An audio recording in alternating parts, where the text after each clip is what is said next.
Okay. So I've sent out the link to some people. I'm going to put our presentation on the screen. But first, while we're waiting, you all don't mind watching Dr. Arikana's interview with Al Jazeera. This interview is going to is going to merge into everything that we're going to be learning today. So it's very important that we all watch this interview. Dr. Arikana is the source of, I think, in my opinion, like she has made the biggest contribution to I don't know how to describe it, like African revolutionary status or voice. She has made the biggest contribution. Like she's been the most powerful contributor for this period. I don't think any other human being, that is equal to her in like the amount of impact that she's made. Now we're talking about voice wise. I'm sure like the leaders of Burkina Faso and other, they're really, really high up there, and other leaders in Africa are high up there. But in terms of her speaking the truth on behalf of Africa, there's no person that's close to her in this age. I don't think there's someone. So we have to listen to her. I'm gonna ask to share this video, and we are going to listen to what she has to say uh, on the AID thing. And I hope we all walk away from this with a very, very serious mind. Because this lecture, this one is very serious. So,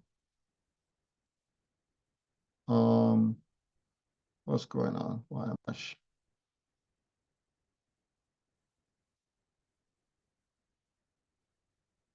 Okay. Now, the majority of African leaders, and not just African leaders, but leaders in the developing world, are celebrating the exit of USAID. I was listening to a program, I believe it was CNN, and I was jumping up and down. It was a government official from Hungary. He was echoing the same sentiments. He said they are happy USAID is leaving Hungary because they are always supporting opposition.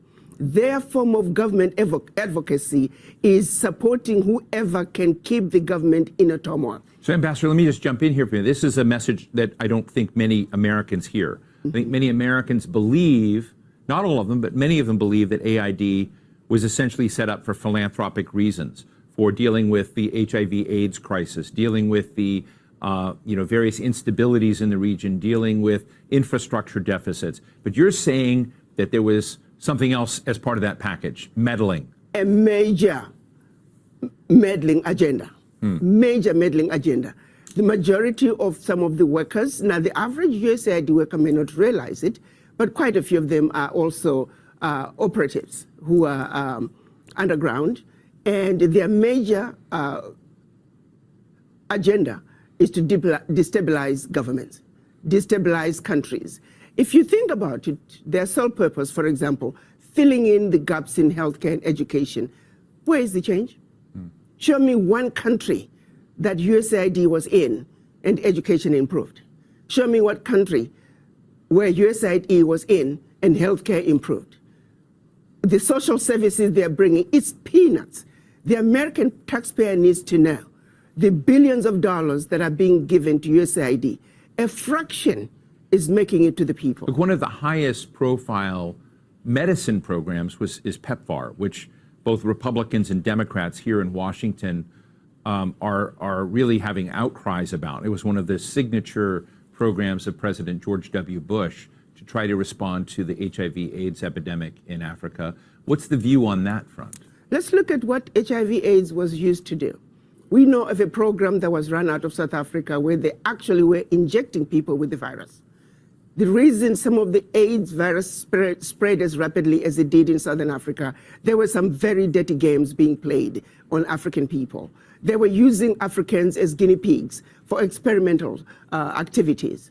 Even when you look at every aspect, they're using us as guinea pigs. Yes, there is some good, a percentage of some good, but not all of it is done with good intentions. So I'm going to stop the video there because I don't know whose video that is. I don't want to take all their video, but all of you, I want you to take note to what Dr. Arikana said. You heard it through her mouth, so anything I'm about to tell you now, you have to take it as the fact. All right.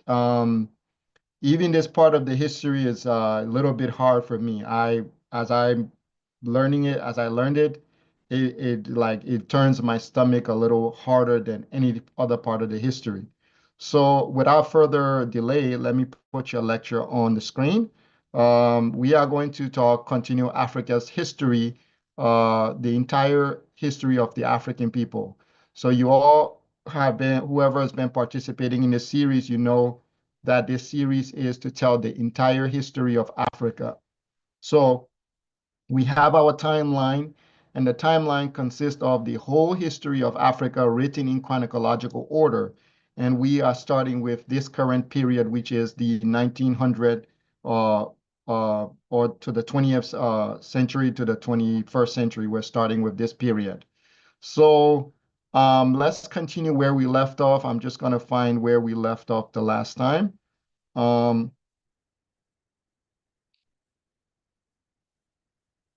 If I'm not mistaken, I think we left off where I talked about the African women being the political women and how they were, reformatted. The African women were they were redesigned to become a new version of themselves by the missionaries. So we are going to continue right after where I left off.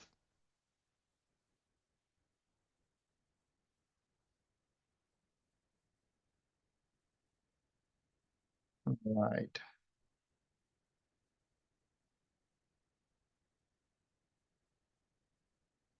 Okay, I believe this is here where we left off. So I'm going to do a quick reminder, and then we are going to go forward. So the quick review is that in the 1915s, from the 1915s up to the 1960s, the Europeans decided to educate the African people. That means that they went out of their way to remove Africa's original education system, the original education structure that our ancestors had in place. They went out of their way to remove that starting from the 1915 all the way to the 1960s. But at the end of the 1960s, the African scholarship started to emerge. So a lot of scholars started to emerge, a lot of scholars started to push back. And the mechanism which these scholars were using was to represent Africa was a civilization of ancient Egypt.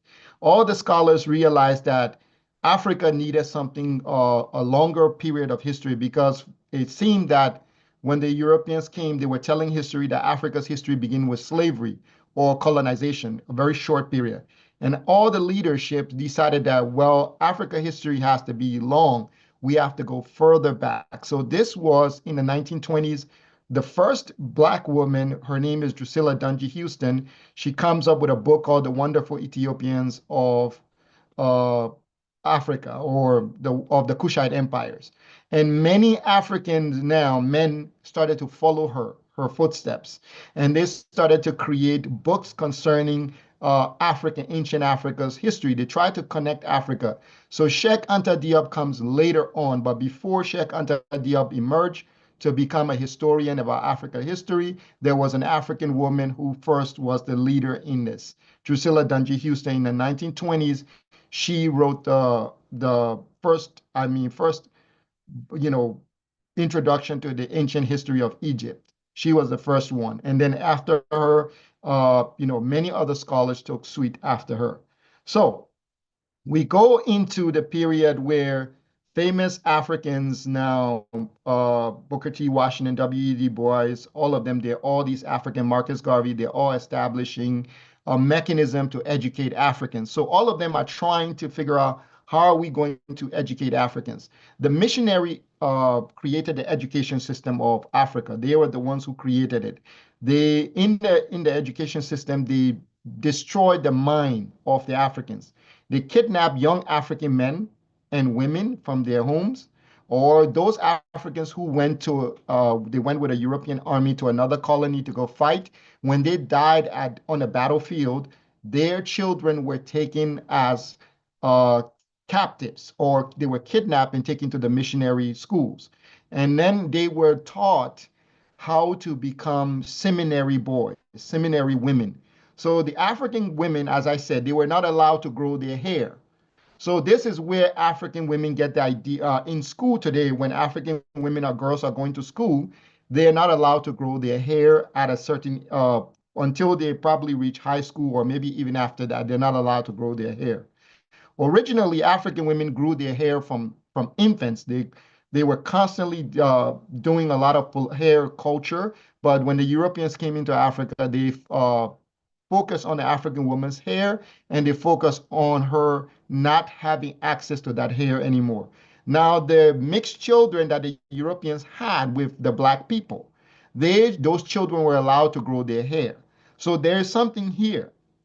The mixed children are allowed to grow their hair, but the African children, the black women, girls, are not allowed to grow their hair.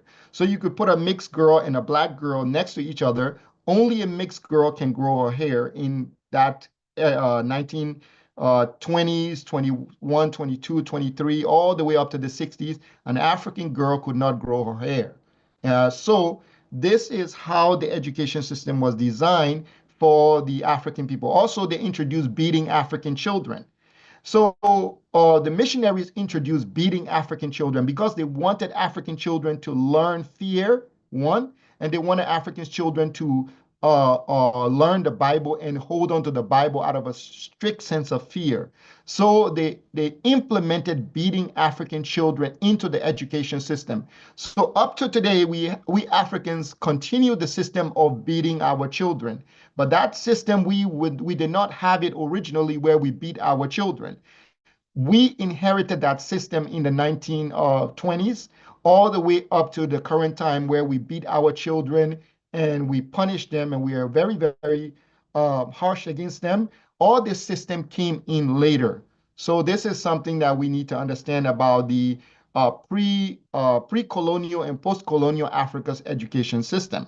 Post-colonial, before the Europeans arrived, Africans did not beat their children. African girls did not cut their hair when they were growing up, or to go to any kind of thing. They did not touch their hair. Their hair was considered a symbol of her political power, her ability to operate within the political framework of the society. That was the hair, the natural hair of an African woman was considered a power symbol, her status symbol. So when the European came, they saw that African women had this status symbol, and they fought to take away that status symbol from the African women first, because African women had a strong hold over the African society.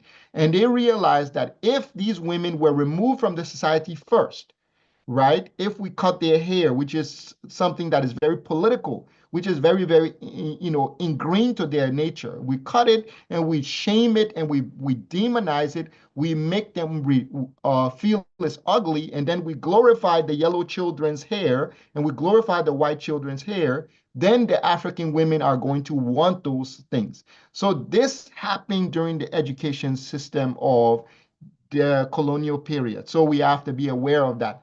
Now, the images you see, this is a political woman. So in an African society before the colonial education, these women were regular political women. These were women of noble status. The hair was very important for her to be accepted, for an African woman to be accepted. That means her natural hair was an important statue for her to be accepted as a woman of political stature, right? So that was why it was very important that when you got initiated into Christianity or you converted, you had to take on a European name, and then you had to cut your hair as an African woman or man. You had to get rid of your hair. So that was something that they enforced in especially in the 1950s. African American women, they started to perform on national TV in America. And they were forced to wear wigs. They were forced to wear straight wigs on national TV because they were not allowed to wear any kind of hair. But there was a rebellion in the 1970s Some kind of rebellion happened in America where African women started wearing afro. Then it was demonized by the Europeans that it was a political hairstyle, and they demonized African women again. They attack them and they say, do not wear that hair. It's political. You're too political. Anytime they saw the hair growing out of their head, they say it was politics. She was involved in some kind of overthrowing and blah, blah, blah. And so African women in the 80s went back to the wigs again. So the 80s up to now, they started wearing wig because they wanted to distance themselves from a political woman. Because the European discouraged them from being political in any way, shape, or form, or any kind of thing, and they started with their hair. They said, this hair is a problem. We cannot allow these women to grow this hair. It's a literal issue that they fought against. So that's why the African women lost their political status in Africa. And from there on, it was downhill for them, right? To where they are today is completely downhill for the African women. So it's not so much that the African men was oppressing the African women. It was so much that there was a system placed in place where they wanted the African women not to have any connection to politics. They wanted to completely drive them out of it so that the African men could be easily manipulated. Because in the art of manipulation, right, what thing you have to understand, a man might not be strong to manipulation. He might be weak to manipulation because manipulation is an intuitive science. Manipulation is a science that comes from within. In order for you to manipulate another human being, you must understand the art of feelings, how to move feelings from point A to point B to point C, point D, etc. A man might not understand feelings. He might understand perspective, right? So it's difficult for a man to understand feelings and how feelings can be used to manipulate people. But a woman being near a man, if she saw someone trying to manipulate that man, instantly she would recognize, oh, this person is trying to manipulate you. She would know. So they drove the African woman into the corner and they brought the African men to the front. Just like today, they are pushing the African men backwards so they can bring the African women to the front. This is all just part of the strategy that the education system created. So these are all political women of Africa. As you can see, these women are not, there's nothing wrong with them. They hold power, they hold influence, they hold sway, they're acknowledged by their peers, they have economical wealth and status and strength. This was how African women lived until they got colonial education. And the outcome of their colonial education is this. All the black girls have to shave their head before they go to school. In Ghana, Ivory Coast, Liberia, and many other countries in where the Europeans were, African girls are not allowed to grow their hair to go to school. It is something that is completely forbidden for them to grow their hair. And African people have adopted this system, and they don't understand that the system was created by the Europeans. So now we begin our new chapter, the power to impose your will. Now, this part we are going to talk about independence without alliance. How the African countries got their independence and what they had to do in order for them to in order for them to survive in the new world after independence. So, the power to impose your will. This is called sovereignty. That's what you all have to know. There is a difference between an independent person and a sovereign person. A sovereign person has the power to impose their will. They're sovereign. There's nobody above them. An independent person might not have the power to impose their will. Okay? That is the difference. They might be independent, but they might not have that power. So independence does not mean power. Sovereignty means power. Okay? So that's the thing we all need to understand for this chapter. Now, I'm going to use the animals, the eagle, which is the Europeans, Americans, the rooster, which is the French, and the lion, which is the British. Those are, and the Arctic bear, which is the Russians, and the dragon, which is the Chinese.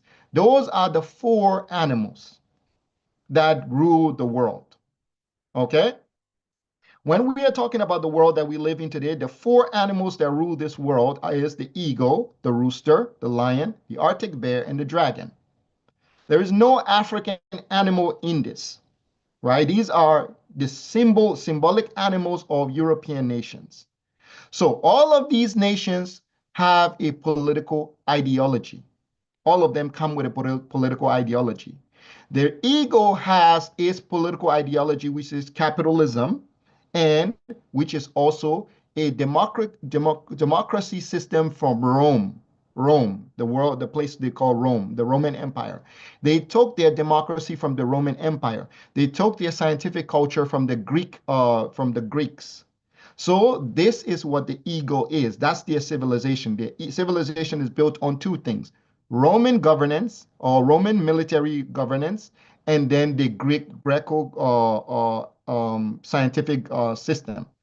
The French or the rooster is the same thing. The rooster is also a Roman political ideology and a Greco social structure. The lion is also a Roman political ideology and a Greco social structure. That's the three animals.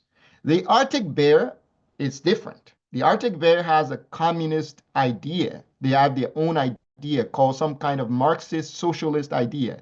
And the dragon has a Confucianist communism. A Confucianist communism. So those are the systems that exist on our planet Earth. The capitalist Roman Greco system, the Arctic bear, which is the communist system and their Eastern system, and then the dragon Confucianism, communism. Those are the political ideology that currently inhabit the world. So, independence without alliance. In 1945, San Francisco, the United Nations was created. And out of the United Nations came two other entities, the IMF and the World Bank, were both born the same day as the United Nations.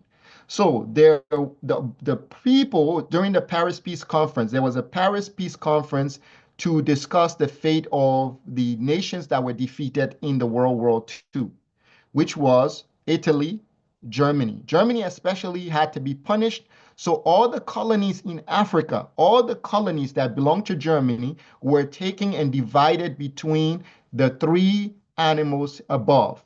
So the eagle, the rooster, and the lion took all the colonies that belonged to Germany and they distributed amongst themselves. This is called the Paris Peace Conference. All the European leaders gathered there, including John Maynard Keynes. John Maynard Keynes is the developer or the architect of the IMF. He is the one who created the IMF.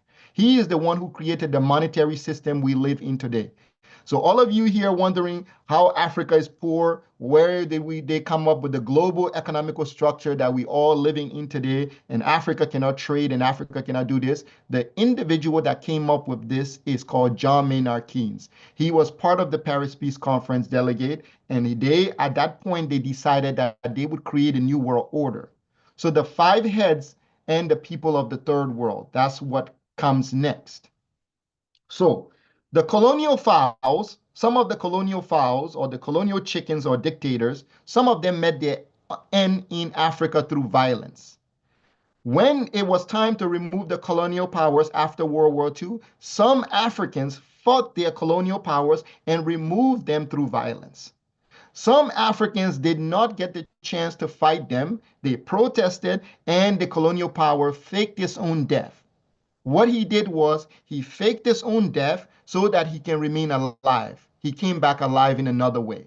So now we go into how this chapter unfolds. So the end of the Second European Wars and the African realization. The Africans, for the most part, no longer saw the Europeans as deities. They stopped seeing the Europeans as deities. The realization that these were ordinary people, human beings who were not who were simply more organized and removed the fear out of the African people. So when the Europeans first came to Africa, they presented themselves as deities. They presented themselves as connected to a man named Jesus, and he was their, divine messenger. He chose them, and they were through him, they were in a state of like they thought they were deities. So Africans perceived them in a way where they looked at them like kind of in a deities type of way. The Africans did not know the European fully, but the Africans did not understand who the European was. But from 1900, after Berlin Conference, all the way up to the 19th World War II, the Africans started to realize these people were human beings. How? Because the Africans fought with them in war. The Africans even went to some countries and the Africans took up arms against their own people and they were fighting the Europeans and killing them. Right? Sometimes the Africans were moved from one African colony to another colony to go fight against other Africans. You know, like a European battalion would take a group from Senegal and take them to like Kenya to go fight against another colonizer. So Africans were fighting against Africans and Africans were fighting against Europeans. And the Africans realized that the Europeans were not immortal. They were not invincible. They were not all of these things that they claimed to be. So the Africans started to change their attitude after World War II. The Africans came up with this thing called soul rule. That was the idea, soul rule.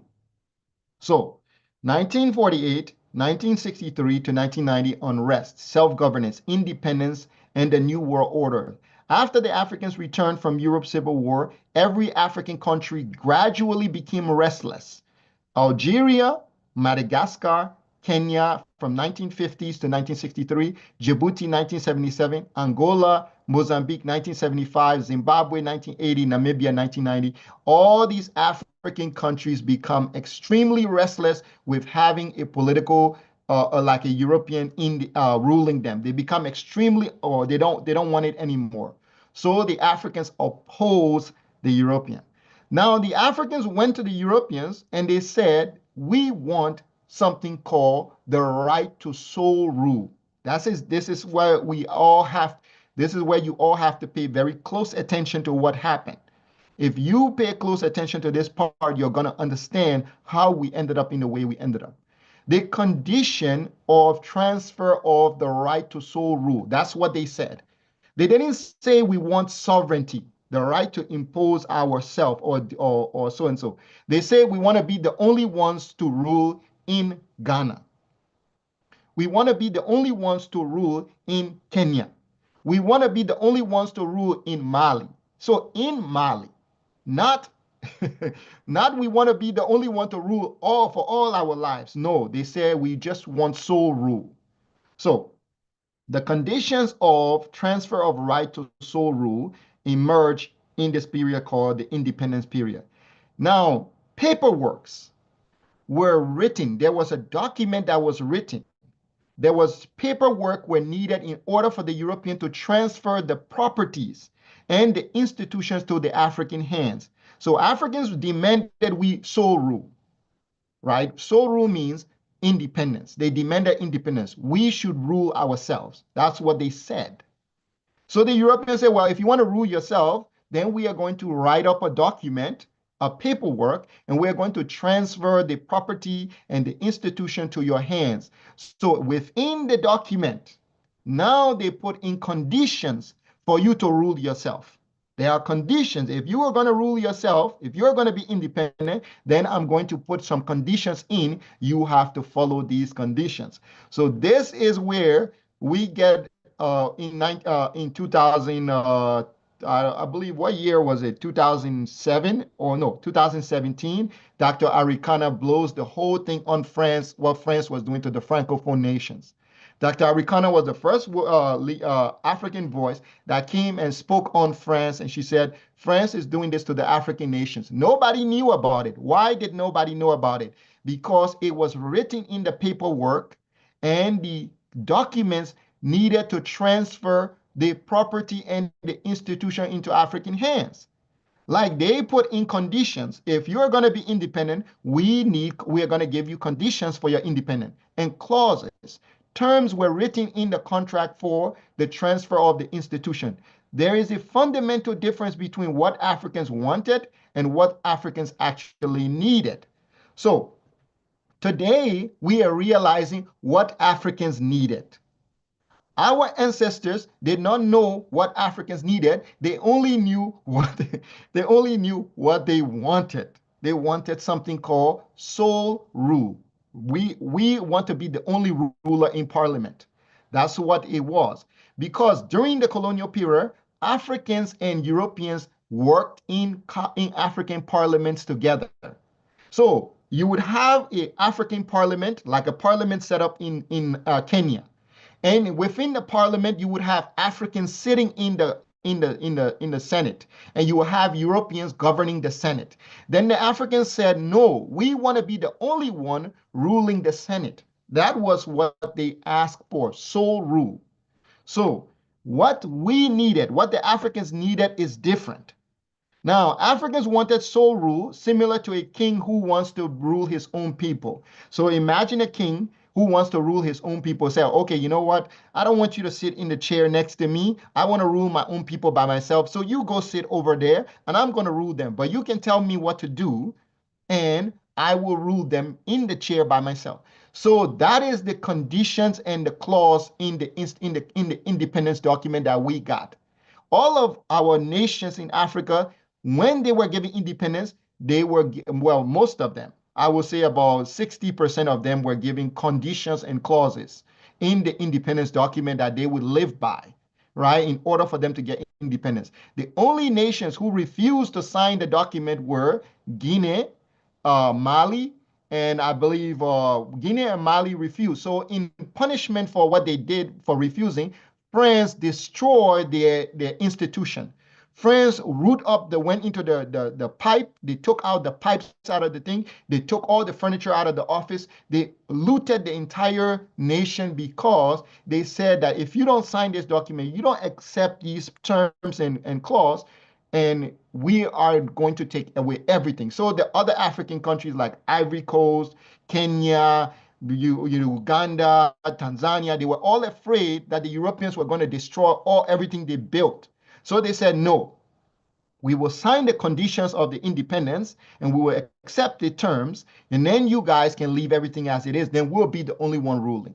So I cannot tell you right now what was written in each contract of independence in every nation. I do not know.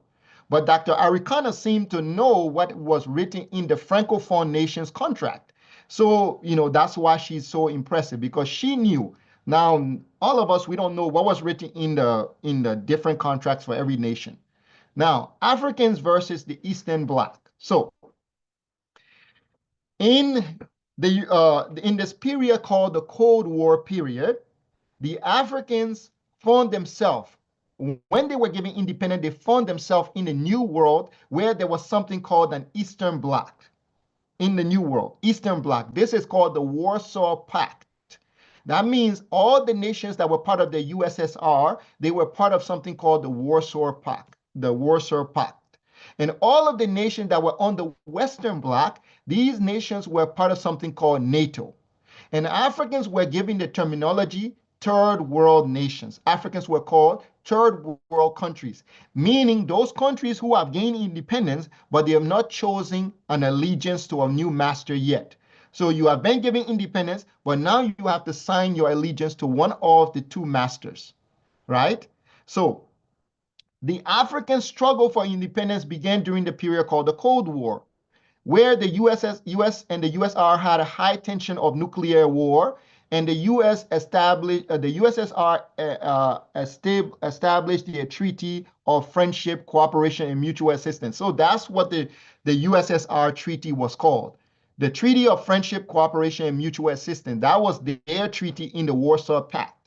Then the NATO people established their own treaty, which was the Western Democracy and Capitalism, and Museveni called them paternalistic. He added the word paternalistic. He said that they behave like they're our parents, right? So they had their own ideologies. The two group of people had their own ideologies. When the Africans gained independence, they said, you must choose. You must choose to ally yourself with one of us. If you don't choose, then we're going to punish you. So this is where you see African leaders start to get assassinated, right? Those who chose to go to this Warsaw Pact, they get assassinated. So during this period, Cuba comes into Africa. Cuba comes into Africa to help the Africans fight. Russia was in Africa helping the Africans fight. At the same time, the other nations were there, the colonial dictators were there as well, trying to find allies, those Africans that they could put in power, that those Africans could serve their interests. So this is what was happening during this period. All right.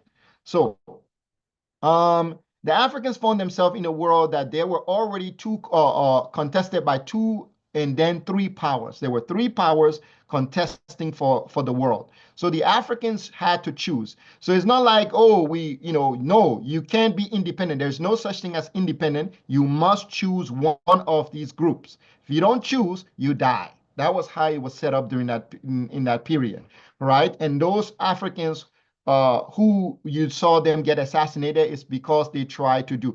Kwame Nkrumah he gets overthrown when Kwame Nkrumah comes from America, and then he started leaning towards the socialist ideas. He wrote a book called Conscientism, and Kwame Nkrumah was trying to bring something called Pan-Africanism into Africa.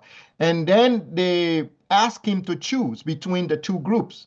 And Kwame Nkrumah said, no, we Africans have to do our own thing. So when he went to the other African leaders and he proposed the idea to the other African leaders, they rejected it. All of them were like, we're not ready, we're not ready. And every one of them rejected it. So Kwame Nkrumah was overthrown, removed from power, and a person who was going to align themselves with one of these two powers was put in place when Kwame Nkrumah was removed from power. So this is how Africans had to deal with after independence. They had to deal with a real situation. Okay, so African and the paternalistic Western Bloc nations and the democracy and capitalist ideology, you had to accept capitalist democracy or Greco-Roman ideas if you join the Western Bloc. If you join the Eastern Bloc, then you will get assassinated by the Western Bloc. So there is Haile Selassie is overthrown by his, I believe one of his ministers in the country, and this minister is called Mengistu. Mengistu tried to bring in the European, not the Eastern Bloc philosophy. He tries to bring the Warsaw Bloc philosophy into the country. And he is, there's a whole thing going on. There's rebels against him. The Ethiopian famine emerged out of this period because of he tried to go to that philosophy. Even when, what's his name? Patrice Lumumba mentioned something about going to the Russians, he was marked for death as well. When he mentioned something like that, he was marked for death after that. So, if you didn't align with the NATO mandate, the interest and the ideals of their political system, embargo was going to happen, which happened to Cuba. Assassination attempts was going to happen. If your people were loyal to you, then you could survive assassination attempt. The reason that people were assassinated was because their own people were disloyal to them. It's not that they were themselves it's just your people were going to help overthrow you. Your own people were disloyal. So assassination comes through disloyal. Sanctions were the next weapons used against those leaders who refused to join. Overthrow, civil war. They would fund the opposition party. They would give the opposition arms, and they would put them on the media platform, etc., so they can march into the capital and kill you.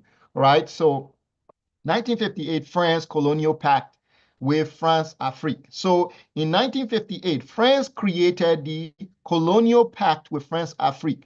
France wrote in the transfer of the institution to the Africans nation who requested sole rule. So Africans go to France and they say, we want sole rule. We want to rule ourselves. So France said, if you want to rule yourself, you have to sign the colonial pact with France Afrique.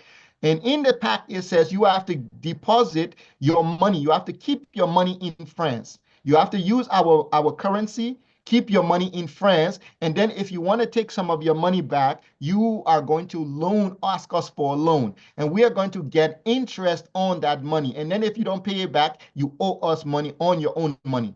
So this was what the colonial pact was. So the leaders that were giving independence in countries like Ivory Coast, Togo, Benin, all of these leaders, they signed this document.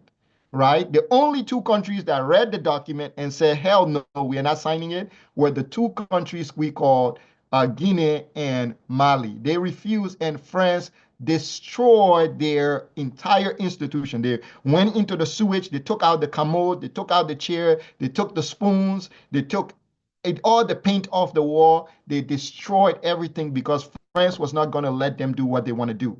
So this is how Africans emerge into the New World Order. They emerge where Africa in the Eastern Blocs, which is the Marxist socialist ideology.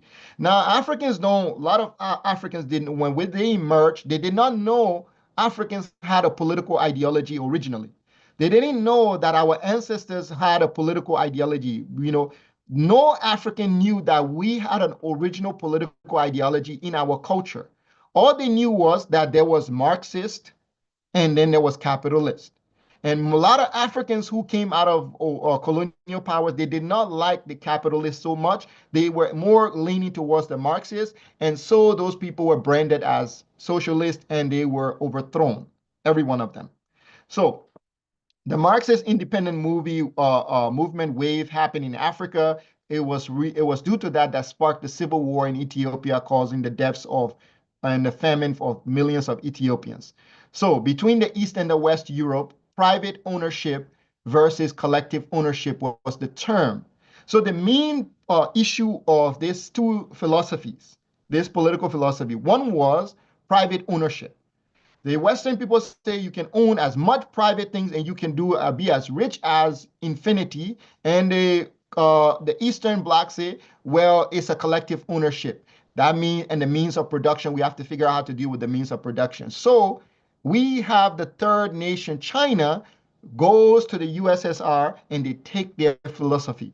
But the Chinese people realize they have their own culture, which is called Confucianism.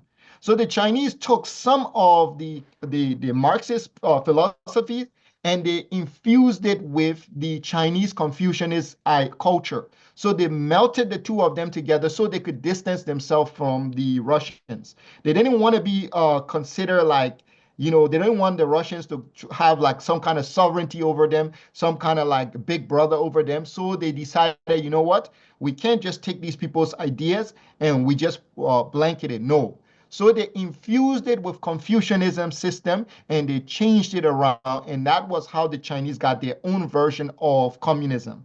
So their version is different from the Russian Marxist version. Even though they celebrate Karl Marx, they still do not follow his ideals directly. They use Confucian tendencies in it.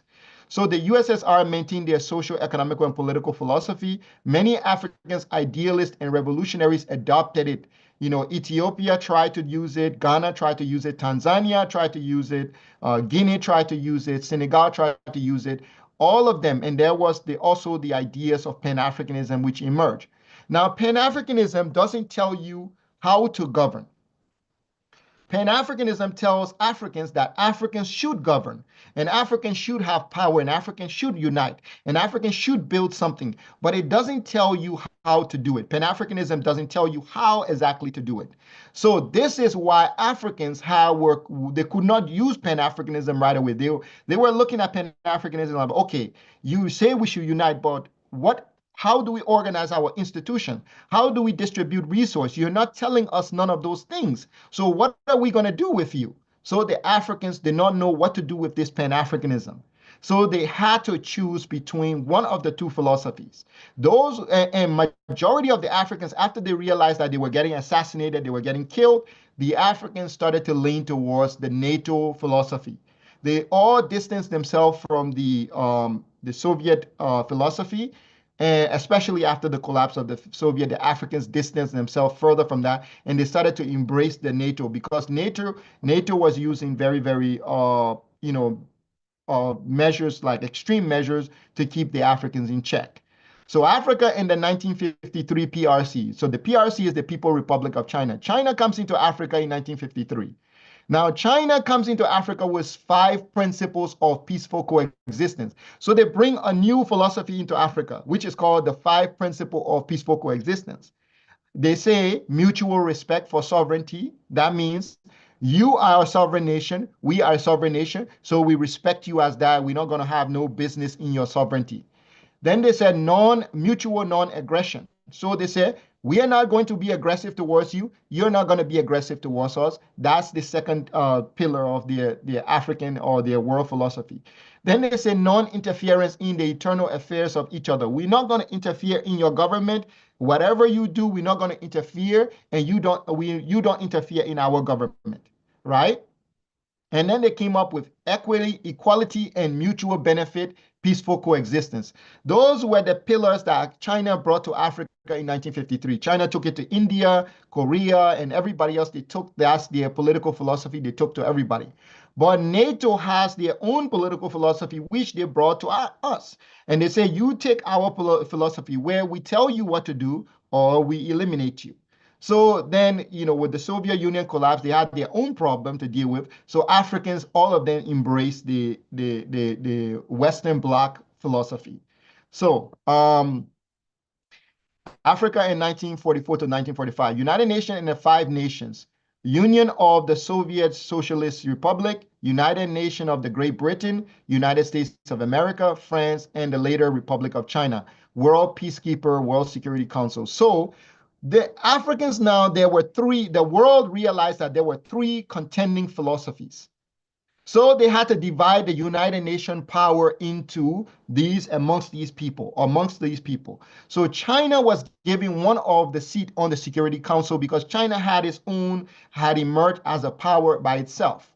Then the Soviet Union, which all had nuclear arsenal and weapons that they could fight, etc., they were given one of the seat on the Security Council. And then the 3 Western Bloc nations that fought to hold the world, for the Western world, they were giving each a seat. And the 5 seats of the Security Council were established. These 5 nations would be the peacekeepers of the world. These 5 nations would make the decisions on everything else that affected the planet Earth. That was what the Security Council was established at the UN in 1945. So the World Bank and the IMF, when it was first created, they did not give loans to the Africans because the Africans were rebelling. But when they realized that, okay, these Africans now, if we don't find another way to entrap them, to enslave them, we will end up losing them. So there was a system which they used in Algeria and Morocco and Tunisia, which is called the debt trap. They used this system, which was called the debt trap system, and that was what caused France to be able to rule, I think, Tunisia and Morocco easily because of the debt trap that they had established. So they brought this into the IMF. Then they started to offer Africans loans. And then they sabotage those Africans so they can prevent them from taking the loan. Then they come in and impose austerity measures. And then eventually they sell off your part of your economy to them. And this is what they did because they had already implemented this system in Algeria and Tunisia. So they just took it and put it into the IMF and the World Bank. And then they brought it to Africa. And before you know it, Africa in the 1968, the foreign aid, the debt trap, and the calamity and the plunder, all this stuff was all coming together. Chaos emerged in the 1968. Africa becomes completely disabled. After barely a few years of independence, Africans start to become unstable completely in 1968. So the foreign aid strategy was a method used by missionary outposts. And then the debt trap was a system used in Algeria and Morocco and Tunisia. That system was implemented as well. So the missionary system was implemented, the foreign aid system was implemented, and all of these different systems was implemented, which makes them able to now get the African people in this thing. So they use the strategy of aid to gain followers and loyalists and then gain political power. So now they decided that if we're going to enter Africa, we need to go do it like our ancestors did.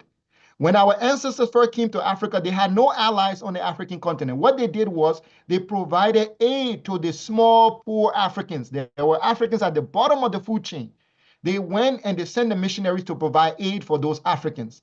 They gave those Africans prestige, status, and those Africans became loyal to them. And then they used those Africans to usurp the power from the Africans. So they said, okay, let's go back in the past, take the book our ancestors wrote and let's revisit the strategy, and they re-brought the strategy back into the new world. So now the Africans find themselves again under this whole stuff. The reorganization of the colonial strategy. The missionaries are reborn as foreign aid. The missionary system is reborn as foreign aid. Foreign national interests to give aid and gain access to the people. They tried it during the time of our ancestors, and their ancestors did it to our ancestors, and it worked. So they decided to revisit that strategy again and make it better. And so this is how they gain new level of influence. So you heard Dr. Arikana saying that they have people in Africa, the aid in workers, they control them, and some of them are there, and all these things. So they do. They have political parties in Africa, the opposition parties that they created, that they fund, and to threaten African government. They have media journalism that they fund. They have all these things that they fund, right? So what they, at the end of 1968, they decided that modernization of Africa, technology, medical industrialization, and all that stuff, we need to stop modernizing Africa. What we need to do now is we need to give them aid, but we need to go there and make sure that we are doing the aid ourselves. So no more building schools, no more building hospitals, no more doing none of those stuff. We will go to Africa itself. We will go in the bushes. We will dig a well and we'll say we are helping the people. So this is when the NGOs started to flock into Africa after 1968. So 1968, the NGOs enter Africa, and from this point onward, a new era of Africa's history comes into play. So in this is the 50-year African independence. So these are the independence age. So you can see Africans are getting independence, they're fighting for independence, and all this stuff here. But remember, independence is different from sovereignty. So Africans were given independence. Independence, you can create a contract. They wrote a clause, a contract.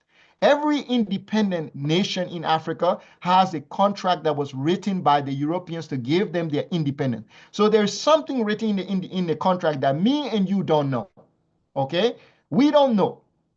However, the leaders, when they take power, they bring the contract of independence to them and say, hey, you remember your people signed this document in 1960s when you wanted the independence, and so now you have to follow it. So all the leaders are forced to follow whatever was written in the independence document. So there's a difference between independence and sovereignty. Africans, we do not have sovereignty. Sovereignty means the right to self-rule. That means it's your birthright, it's your God-given right to rule yourself. That's sovereignty. Sovereignty, which is the supreme power or the authority within a sphere of authority and governance and influence, meaning that you are the supreme power. You hold the authority. You hold the influence over your population. Nobody else can control your population. Nobody else can come and create opposition party. Nobody else can come and do medical supplies in your country. Nobody else can come and feed your people. You are a sovereign nation. You must do all these things on your own with your own population. That is sovereignty. This is different from independence.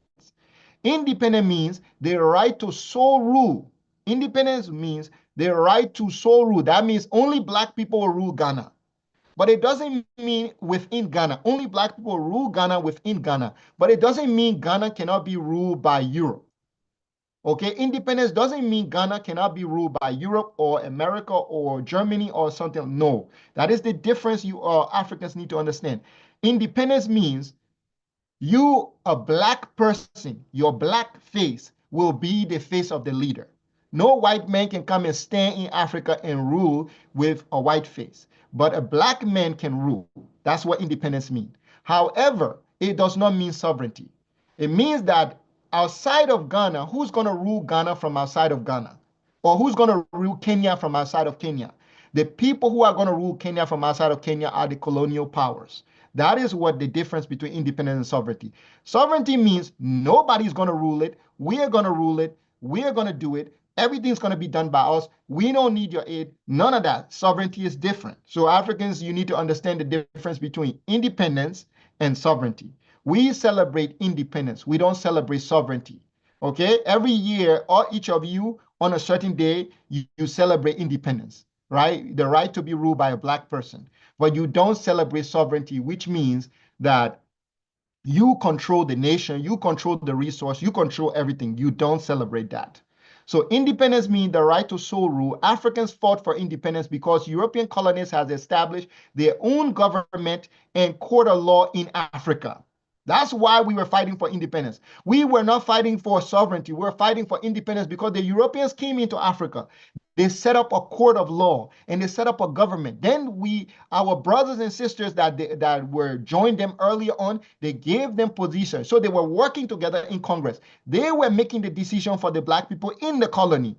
So the Africans said, no, we don't want you to rule us from within the colony. We want you to rule us from outside the colony. Go back to your country and rule us from there. But we want to rule ourselves from within the nation. And this is what independence was in Africa. So they signed the contract and said, okay, even though we are leaving you, we are still going to rule you from England. We're still going to rule you from France. Okay, and to do this, to guarantee that you're going to be obedient, we are going to need your money. We're going to need you to store your asset in this country, and this country, and this country. And that's what they signed the document, and they say, yes, we want independence.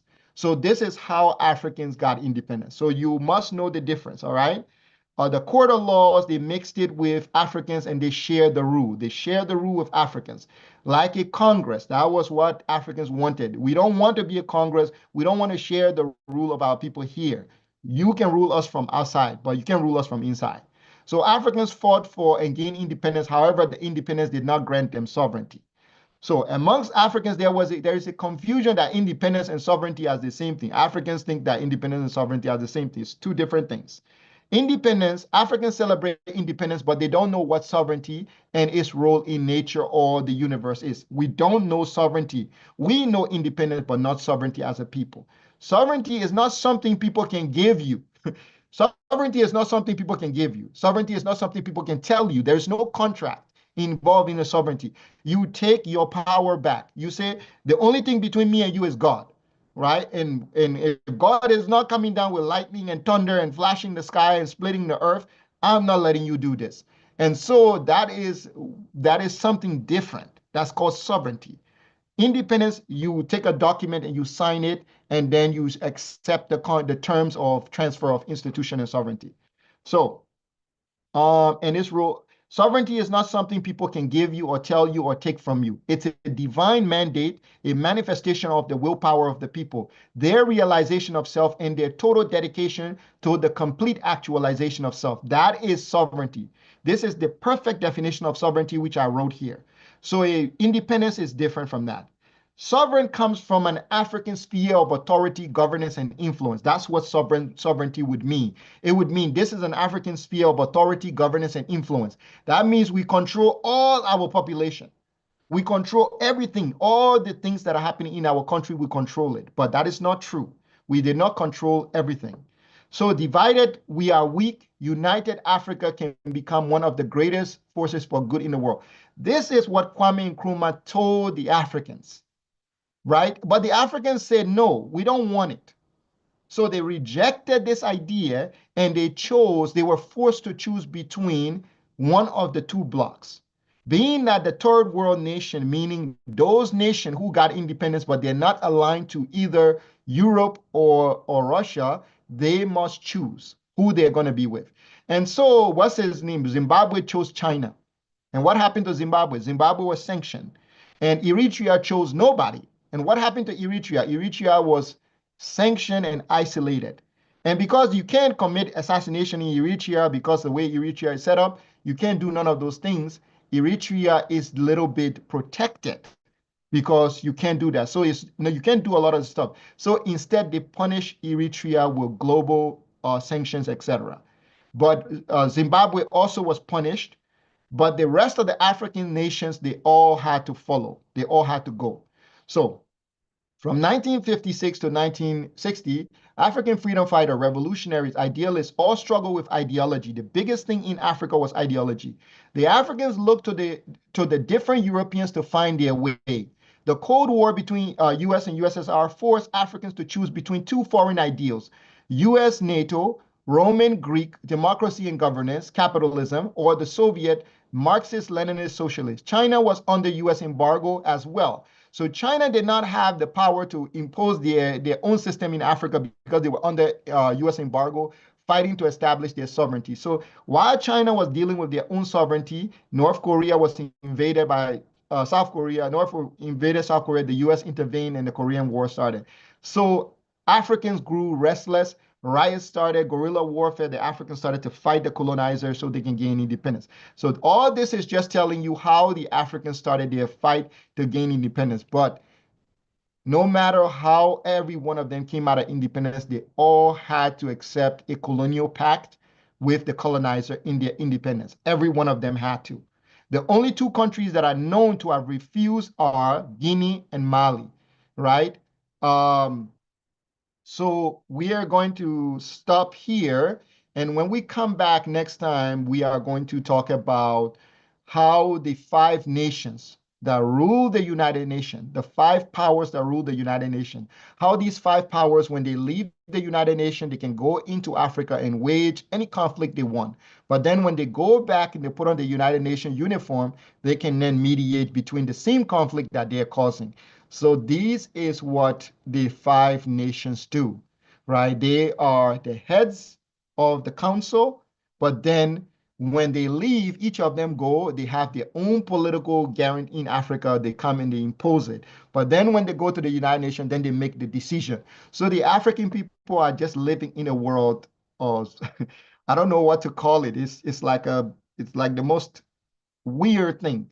So when we come back next time, we're going to go into the the assassination period. So the assassination period is a period of from 1970 all the way to 2000 with Gaddafi, when Africans leaders were assassinated one after the other, right? Because these Africans were trying to shift their allegiance, because they were trying to shift some kind of allegiance, because they felt bad. Some of these leaders felt bad that they weren't able to help their people, because these people were telling them, you can't help your people. You cannot help your people. If you try to help your people, we're going to make sure you die. So these leaders were like, well, I can't trust my own people because my own people can be used against me. And I can't fight these people because my own people. So the leaders accepted it. A lot of them accepted their fate, and that's why Africans gained terrible leaders, because you cannot trust the African population not to help the foreigners kill their leaders. They will. The Africans will help, because why? Because there are aid organizations in Africa who are there grooming those Africans, preparing them so that if they ever mess up, those Africans will be able to help them take over their leaders. So in the 1970s, when we come back, we're going to talk about how one nation became the most sick nation on the African continent, and that is the Congo. The Congo became the most sick nation within a period of 10 years. A period of 10 years, every known disease in the world has its origin in the Congo. Monkeypox has its origin in the Congo. Ebola has its origin in the Congo. HIV has its origin in the Congo. Measles, Congo. Every one of these things originated in the Congo. So this happens from the 1970 all the way to this period where all the diseases in Africa concentrate in the Congo. Every disease. And I don't know the history of Congo before the Europeans came. I don't know if the ancestors of the Congolese recorded if they were getting sickness, if there were mass plague, where mass or Congolese were infected. We don't know, because the Congolese don't really tell their ancestral history. So since we don't know their ancestral history, all we know is that from the 1970s, in the next 10 years, the Congo comes up with a couple of deadly diseases: monkeypox, measles, HIV, what's the other one? AIDS. What else did the Congo come up with? Ebola. The Congo come up with Ebola. So the Congo, all these diseases emerge out of the Congo. And all of them, I don't know how long the Congolese people have been living in Congo. I can't say, like they've been living there for millions of years. They've been there with their ancestors. They've been living there. But all of a sudden, within a period of 10 years, all the most deadly longevity diseases hit the Congo.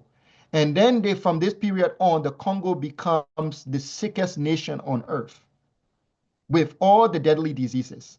That's why you heard Dr. Arikana saying there was tests in South Africa where people were infected. So I'm going to stop here. When we come back the next time, I'm going to give you the full detail of how Africans gained they fought for their independence. They were given independence, and then how from 1970 we go to the age of diseases. And the nation that inherited the most disease on planet Earth was the Congo. And I don't know. That's why I say we don't know the Congolese people's history. They don't tell their history from that perspective. So we don't know if they were sick people before 1970 or what kind of sickness they had. We know nothing about that. All we know is that after 1970, the Congolese come up with a Congo man, a Congo woman. The Ebola comes out of Congo. HIV comes out of Congo. AIDS come out of Congo. Measles, Congo. All these places, Congo. So this is something that up to the 80s, etc., it's very depressing. I actually felt very, very I was just sad. It's like it was not easy for me to read that part of the history. So today's end lesson, when we come back, we're gonna go into more details about how those things happen. But I want you to walk away with this idea that Africa, something is going on. So I'm gonna stop. If you have questions, this is a good time. I'll turn it over to the host.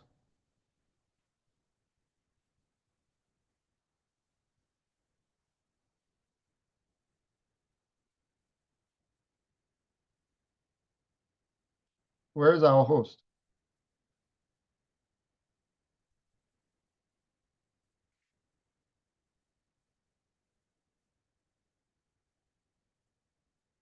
Okay, the host will come soon. If you have a question, you can ask your question now. Anybody has a question, you can just ask your question.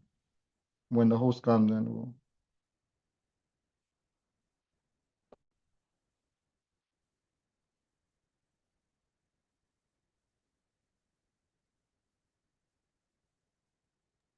Yeah, go ahead. You can unmute your mic and ask your question. That's fine.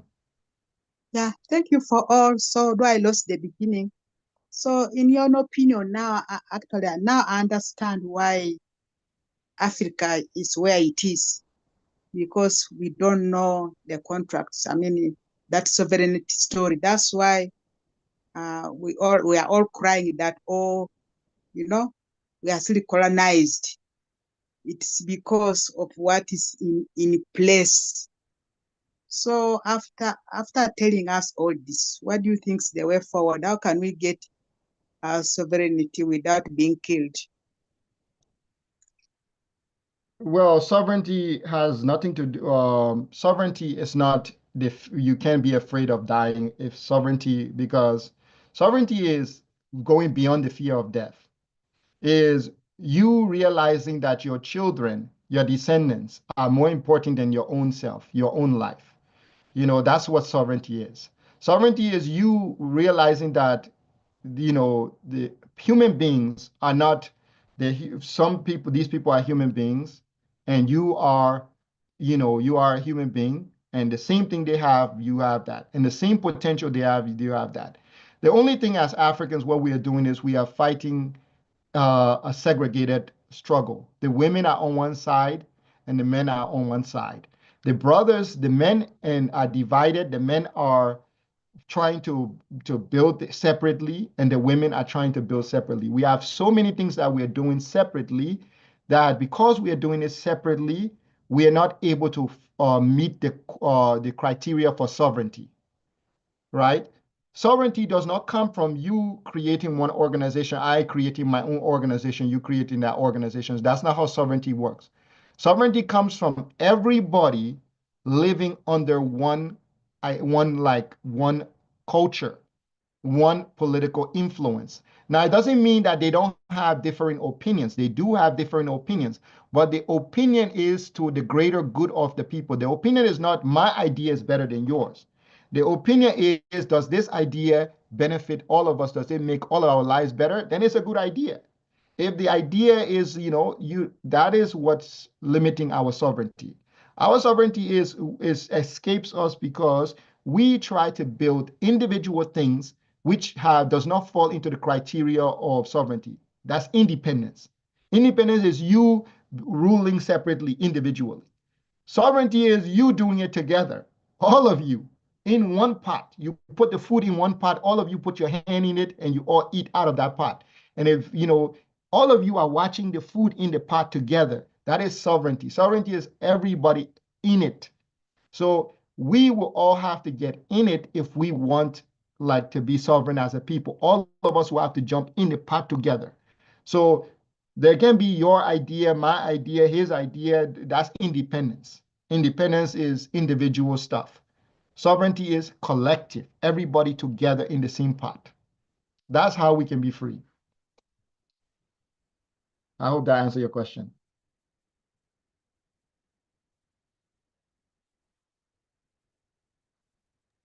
Yes, Yeah. teacher. Okay, next person, your hand is up. You can ask your question. All right, thank you very much. This is Martin. Though this is not a question, it's just a request. But I'll start with thanking you for the history that you've really stipulated, and this history is what will really make us to understand what divided us. And I would like to quote from Edmund Banks, who stated something like, those who cannot remember the past are condemned to repeat it. So history is really something that will stand and build us from the foundation which was laid by our forefathers. And for this, I really appreciate it. It's really grounding us in terms of uniting Africa, and also knowing the contract which they signed on the, yeah.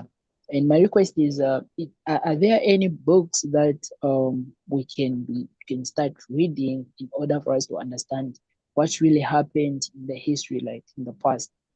If they're there, then I really appreciate to share those books so that we walk in the same path. Thank you. Okay. So to your question, the way I do the research on the books is I create categories, right? That colonialism affected. That's how I do the research. So did colonialism change our medical system, like our health system in Africa? So I write down health system. Then I go and I research health in Africa, pre and post colonial. So anything I can find on health in Africa, pre and post colonial, and I create a chronological order. I create like a timeline, 1900, 1950, 1960. When did Africans start getting sick? That's how I do it. So before 1970, the people in the Congo have no mention of getting sick. But as soon as 1970 comes, up to that, the people of Congo start getting really sick. And I don't know what is going on. It's like it's some of the most like it's so depressing when I was seeing it. Like these people have no record of history of sickness. All of a sudden, 1970 comes when they make the announcement that they will no longer be building institutions in Africa. They're going to send missionaries in Africa in the villages to go and build wells and dig wells, etc. Before you know it, these people are in the bushes. Africans are emerging sick. So it's what I'm saying is I took that and I studied it. Then I took agriculture. How did agriculture change in Africa with the arrival of the colonial peoples? So I study agriculture pre and post colonial. Then I study technology, education system, spirituality. So I study every one of them individually because honestly, there's just no book that has all of them in it. So the best way to go about reading about Africa is the General History of Africa, Volume 1, Volume 2, Volume 3, Volume 4. But even still, you're not going to get the meat. So the meat I'm talking about is you got to create categories: health, farming, social life, spiritual life, and then go in each of them and research on all of them. It's a lot of work, but it's worth it because you get to know who you are. So I hope that answered your question, and the next person can ask their question.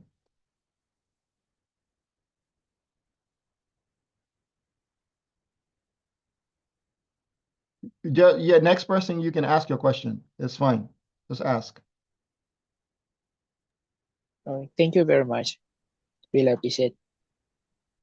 You're welcome. Is that me next? Yes, go ahead. Yes, please, go ahead, Grace. Gada, go ahead. Yes. It's not a question. It's just something like what you mentioned, that in order for us to be sovereign, we have to work together. We have to get over the fear of death. You're right, because that's the only thing that is keeping us hostage right now.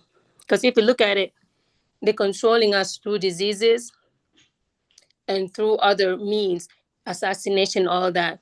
But the day an African woman, an African man is no longer fearful of death, this is when everything would collapse. Because before we didn't, the concept of death, we didn't see it as something, bad.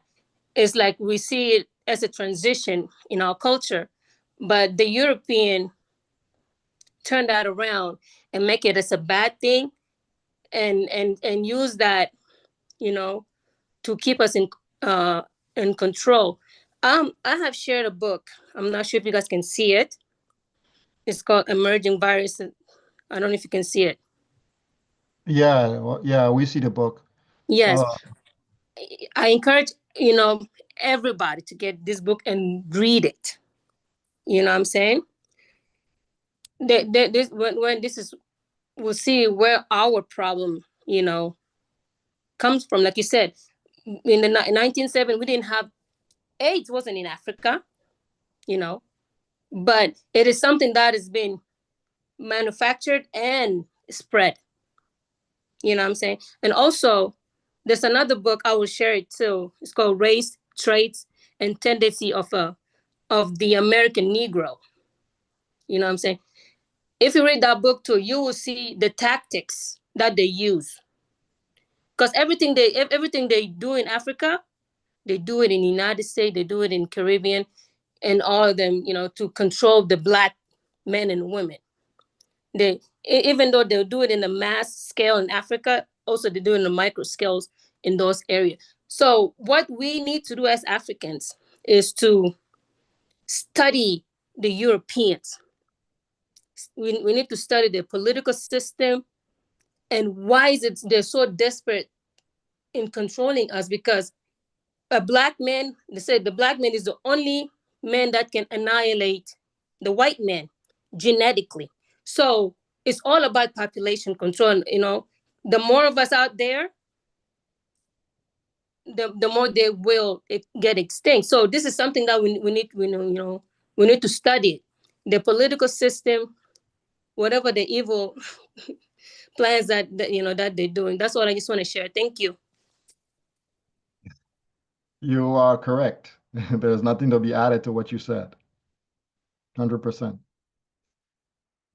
Yes, the books that are being added, we will copy and paste it into the WhatsApp group. Let me see if I can copy and paste it into the group there for those who need it. Just give me a few seconds. I will copy and paste it for you. So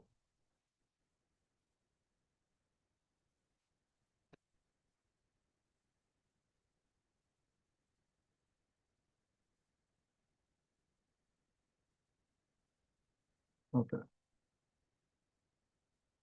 All right, I posted one of the cover of the book. Let me I think someone else put another book, Medical Apartheid.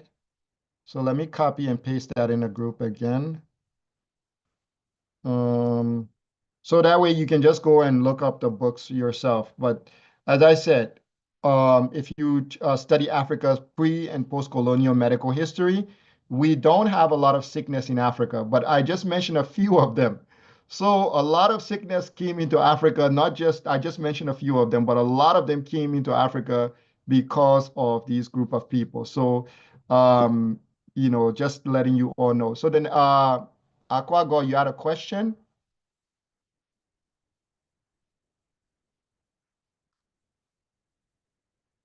Is Akwago here?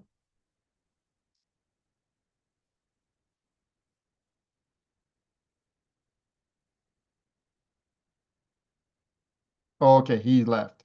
So, yeah, if nobody has a question, then I think, I hope this is on YouTube. It's being recorded on YouTube. You can go to the One Map Africa YouTube channel, and you can share it with other Africans to watch it. Um, if you know your history, at least you can plan for your future. If you don't know your history, I don't know how you're going to plan for your future, because maybe all the things that were circumventing you, preventing you, the traps that were laid down for you, you don't know them. How are you going to build the future? How far are you going to walk? Go ahead, Grace. Chisomi. Go ahead. Okay. Thank you. I came in late, but interesting presentation. I'll follow it up on YouTube. Just like the lady before me said, that all these things happening to us from the same people, and that we do need to study them, just like they have studied us, and they continue to study us, to continue doing things to us. And I've always wondered why the issue is always between black and white people. The in-between seems to be irrelevant. The in-between people, everything is about black people, white people, black people, white people, and a continuous war of everything. And also, I've always wondered what motivated those who were against what Nkrumah was saying.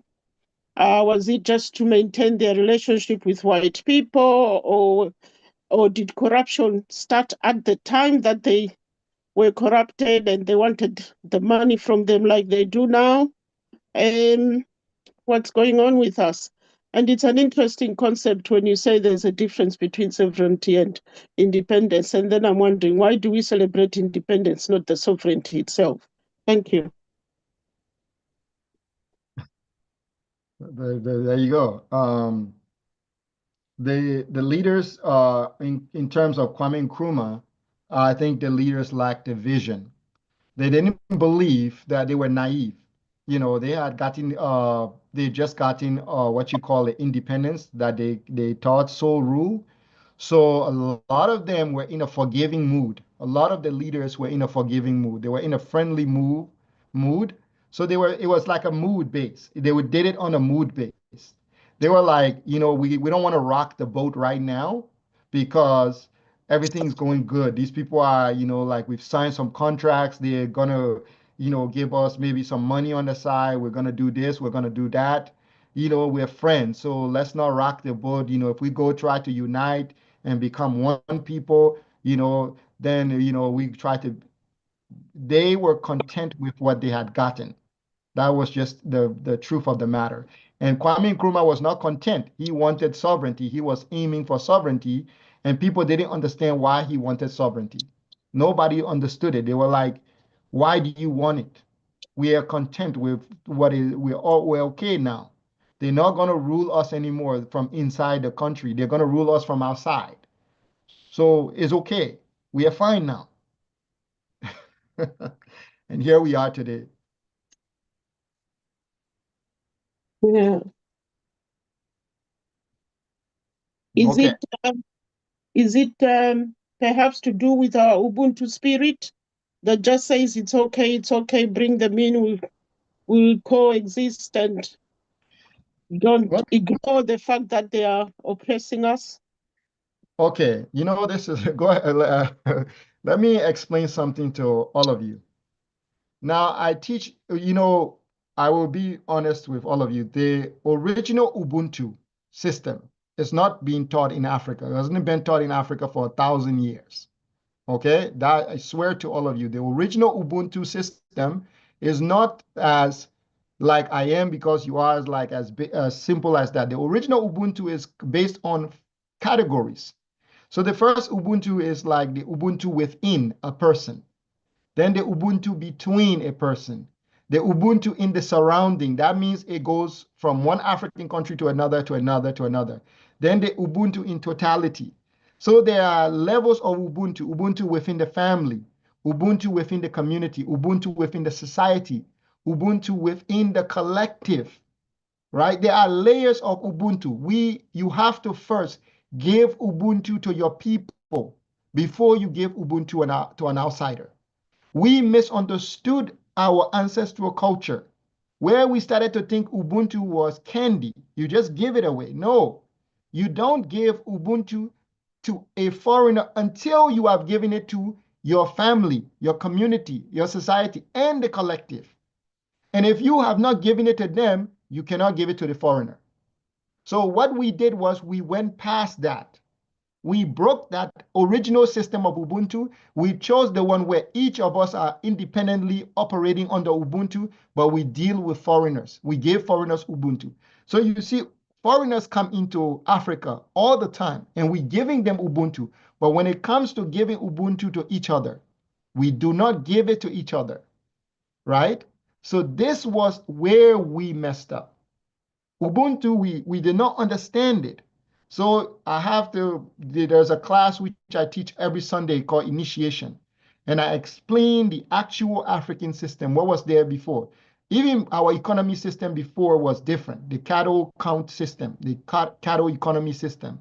Our political system was different. The free will of the people, which was called the free will of the people. Our Ubuntu system was different, which you had to give Ubuntu within 5 levels first, 5 areas before you could give it to a foreigner. And so our people lost all those concepts because they were migrating from Sudan. And in the migration, the people who could dispense those systems very clear, those people perish upon the way. Because remember those times, our people did not have cars. You can't just leave Sudan and get to all the way to Kenya on foot, and you think someone who's old, who knows the laws of Ubuntu, is not going to die. He's going to die before you get to Kenya. All that walking is going to kill him. So the young people generations arrive. The older generation die along the way during the time we were leaving the Sudan. And a lot of the core principles of Africa culture were lost due to those deaths.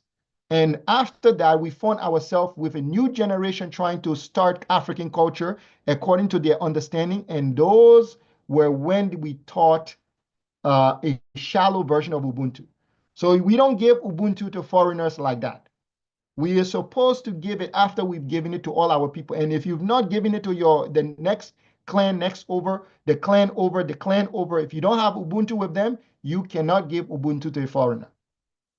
That was the original system. So it was very, very, it was the people lost it as time went by. Yeah, Jerotic, you go ahead with your question, and then Rahima, you can do your question after. Go ahead, Jerotic. Yeah, thank you for that insightful conversation. I'm just wondering who qualifies, sorry, I mean, I know it's clear, who qualifies for my Ubuntu? For example, you've said that we should give the African Ubuntu before we give the white man. What about the African who has ill intentions? Do they still qualify for my Ubuntu? Number 2, the white man, majority had ill intention towards Africans and still do to date. Do they still deserve my Ubuntu? So I feel that at some level, Ubuntu is making us vulnerable to the calamities of the West or of others, you know? So at what level do we say, this is as far as my Ubuntu goes, you have not earned it, you have not deserved it? Thank you. Okay, that's a beautiful point. Ubuntu is one of 5 original systems, the 5 pillars of Africa. Ubuntu is one of the 5 pillars of Africa. So during our ancestral period before the migration out of Sudan, our ancestor has something called the 5 truths. Okay, the 5 foundational truths or fundamental truths of Africa. You can call it this way, the 5 truths of Africa. That's the way to describe it. The first truth was the creator, right? All Africans believe in the creator. There's no atheist in our culture. Doesn't exist. We do not have atheists. We cannot say we don't believe. We believe in the creator. That is the first truth of Africans. We believe in the creator, and we all associate the creator with black or blue color, blue skin or black skin, right? That was the first truth. The second truth is nature. Africans have a connection with nature.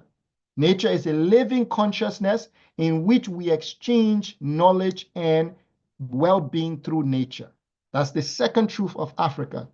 The third truth of Africa is ancestors.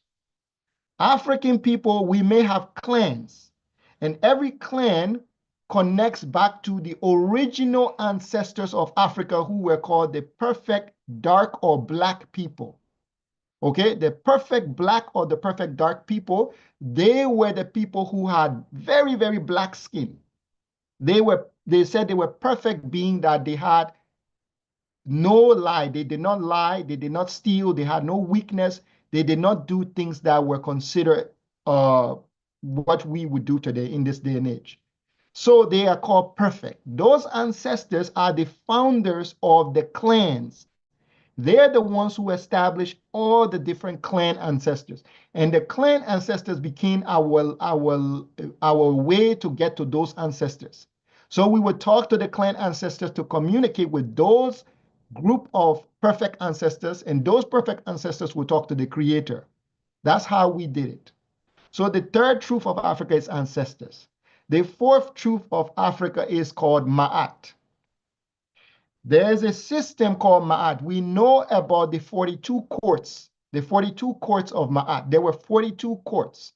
So people like to say the 42 laws. No, those were the 42 prescription on the self. There were 42 courts, supreme courts, for Africans to study the law. There were 42 court systems.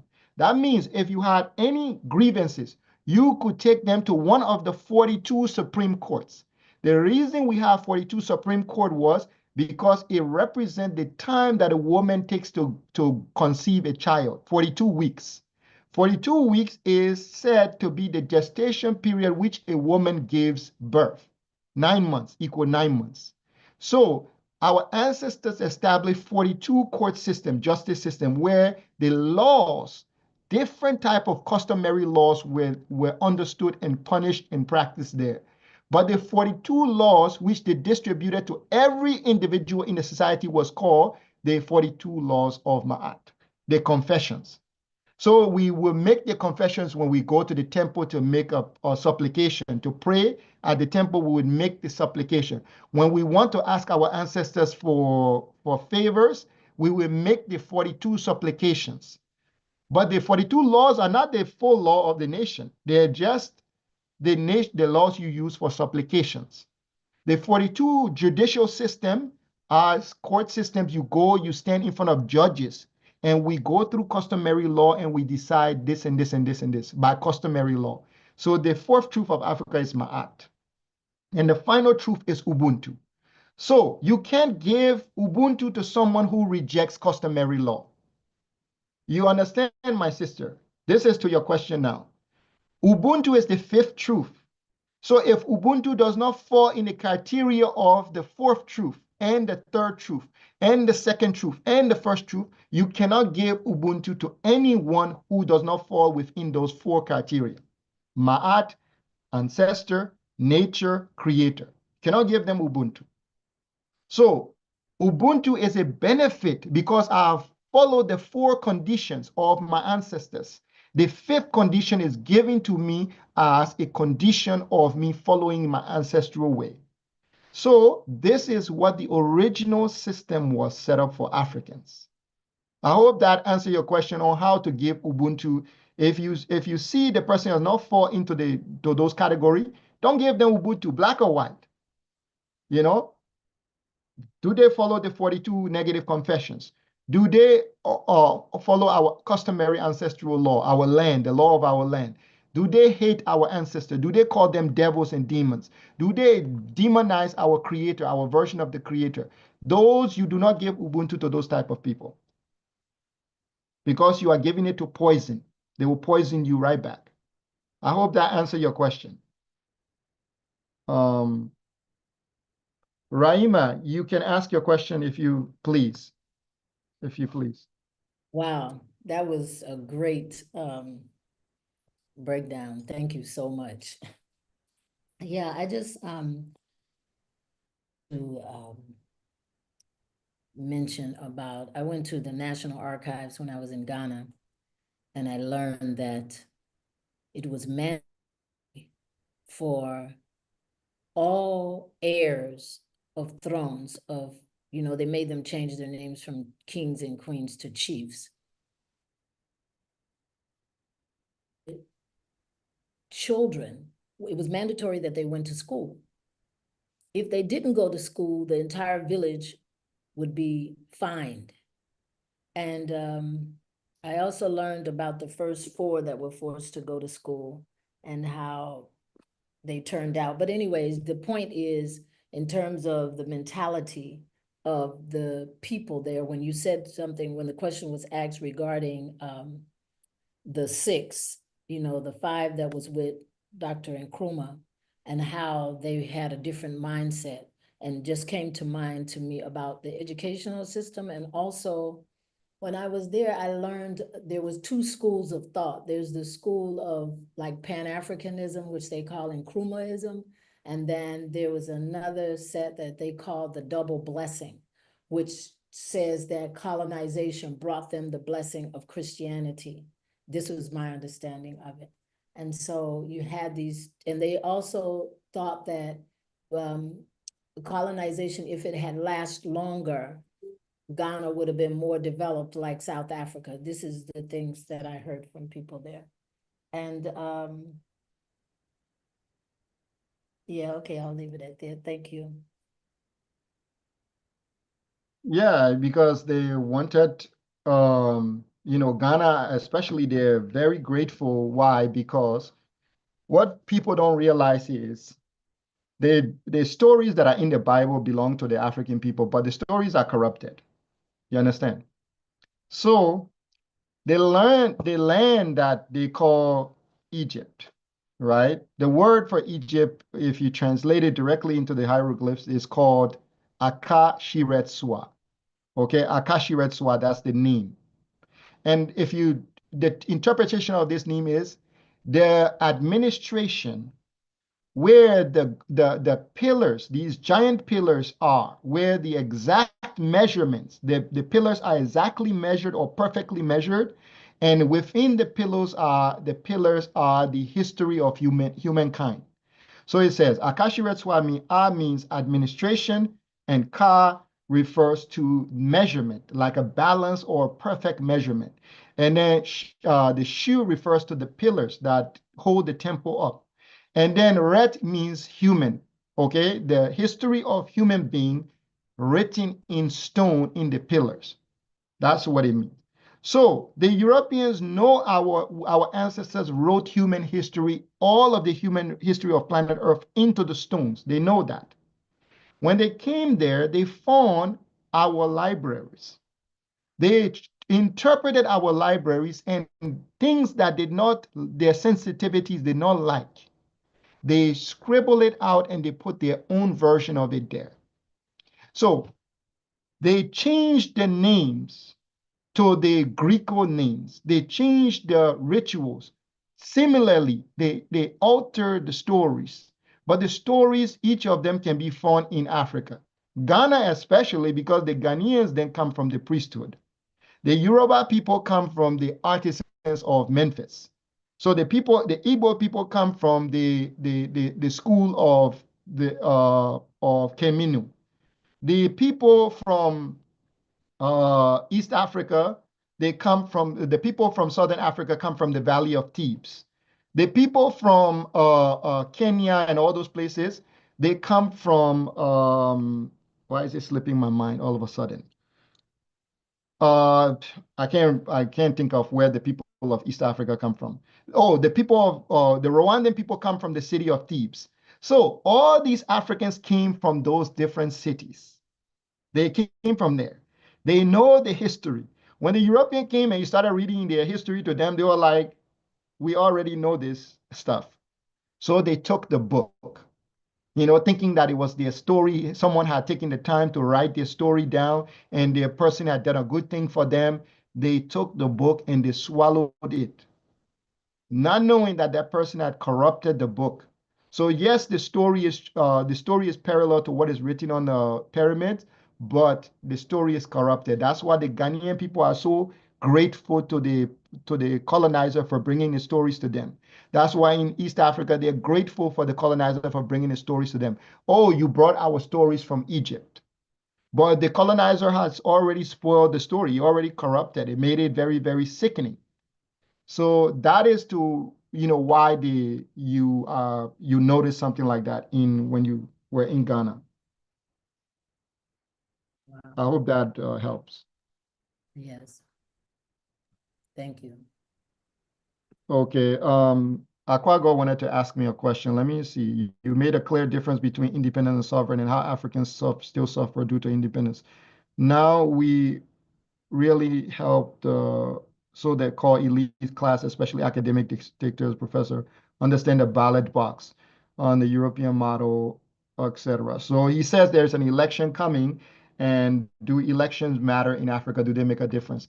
To be honest with all of you, there was the president of Nigeria before, I believe his name is Tinubu, was a man called Buhari, Muhammadu Buhari.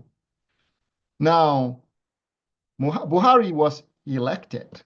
Muhammadu Buhari, Tinubu was elected. Africans were excited that they got Tinubu and they were going to get change. And then the same Nigerians started crying 2 years into his administration. 4 years into administration, people started dying from hunger, right? It has nothing to do with who you elect. The independence document is still enshrined in the nation. The amount of election, the independence document is enshrined. We don't know what was written in the independence document. We don't know what as soon as you become president, you get to the office, they pull up the document on independence, say, oh, okay, we signed this. Now, if you don't go through it, your opposition party, they will rise up against you, they will kill you. And the people will not help you.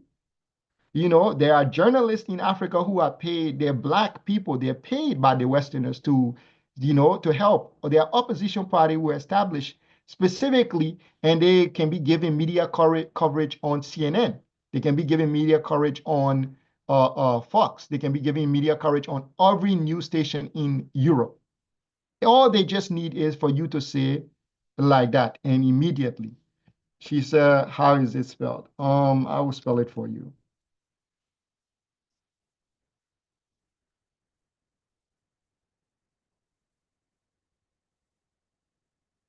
So Akashi Retsuwa is the ka refers to measurement from a how do you call it? Measurements from a building. So like an administration, the A represents administration that is governed by leaders. So like government, bureaucracy, the A represents like the bureaucracy. The A means bureaucracy, ministers, etc., people who are governing. And then the ka represents the measurement. So our ancestors believe that where they built the pyramids was the center of the earth. They believe that long ago they said in the story that they traveled and they did some measurements and they found the center of the earth, so they built the pyramids, and then they built the economy, or the first African economy. The first African economy system was called at Menefer, Memphis, and they built it there, and then they call it the marketplace. So they took the people from the Yoruba clan, those people that call themselves the Yoruba people today, they were at Menefer. They were the artisans. They used to build, statues and stuff, and, they were the ones artisans. The Igbo people were at Kemenu. They were working on the documents. The other group of people were at Sais. There were different Africans positioned at different places. But when there was turmoil in the empire, all of those Africans left and they went to go start their own independent government. When they started their own independent government, they did not last long. They were overthrown by the Europeans one by one, and they were all driven into the Sudan. And before a short period, now the Roman Empire were coming to the Sudan. The Africans decided to migrate further into Africa to get away from the Romans.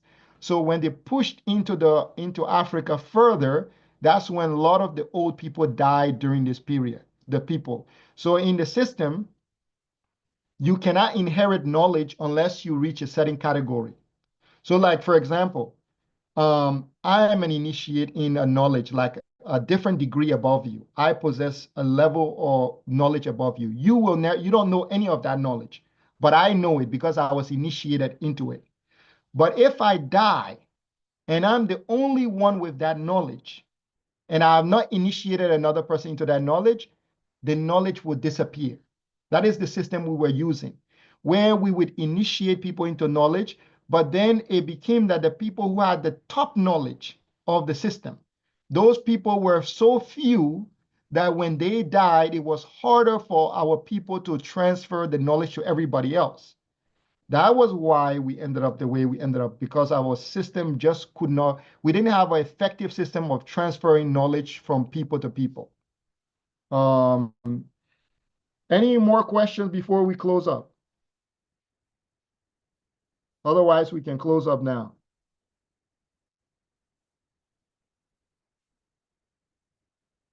Okay. Thank you all for attending. Tomorrow, we will be having initiation school. We are going to be talking about economy. If you get the chance to attend initiation school, I'm going to tell you about the cattle economy, the cattle banking system that our ancestors had, how the original economy system was, how we understood money, how we understand currency, what we understood as value, and what the different resources, natural resources, what was valuable and what wasn't valuable. We're going to be doing all of that tomorrow.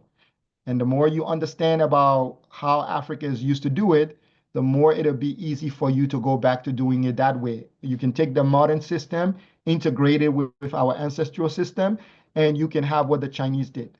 The Chinese took communism, but they didn't want to adopt the Russian version of the communism. So what they said was, we have to create Confucian communism. And they created Confucian communism, and then they're okay. They became sovereign. So we just need to do the same thing. Take our ancestral system and then take what we can from little bits and pieces from here and merge it with our ancestral system so we can be able to go forward.